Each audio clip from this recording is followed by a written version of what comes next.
Today, the president-elect is feeling some backlash from human rights groups today. In fact, just weeks after gay marriage was dealt a major blow by the passage of Proposition 8 in California, Barack Obama has chosen one of the bill's prime supporters, the Reverend Rick Warren, to deliver the invocation on Inauguration Day.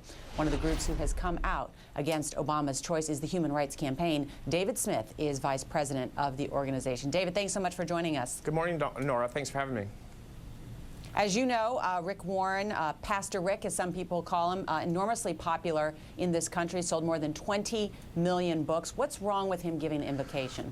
Well, let's go back to California and understand what happened in that state. The state Supreme Court looked at the state's constitution and said that gay and lesbian couples should be treated equally under the law and be afforded the same rights and benefits of marriage.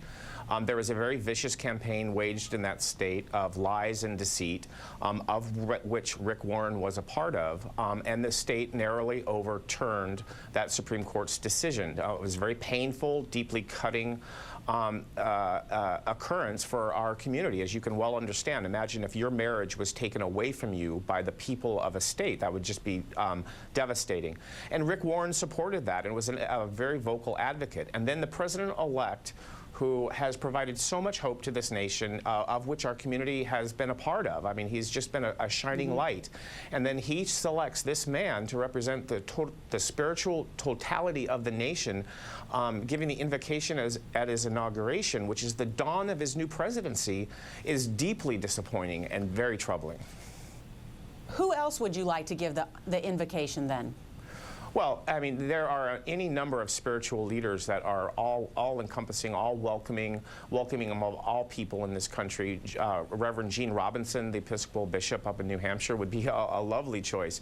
But that's really not the point. The point is that this selection is so disrespectful of a constituency which the president-elect has embraced and has included in his campaign. And it really, you know, he was sitting around a table with a bunch of his advisors saying, okay, well, let's choose Rick Warren. What's the fallout going to be? And clearly the calculation was the gay community would be in quite upset about this, and it was sort of a so what moment that it just shows a level of disrespect that is very troubling.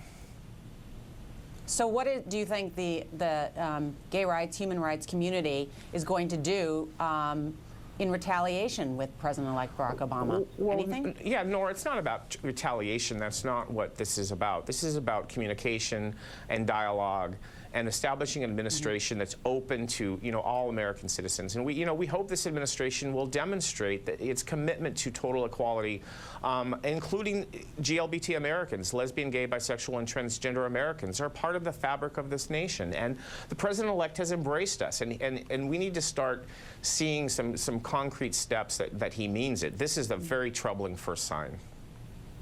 David Smith with the Human Rights Campaign. David, thank you for joining us. Hey, Nora, thanks for having me.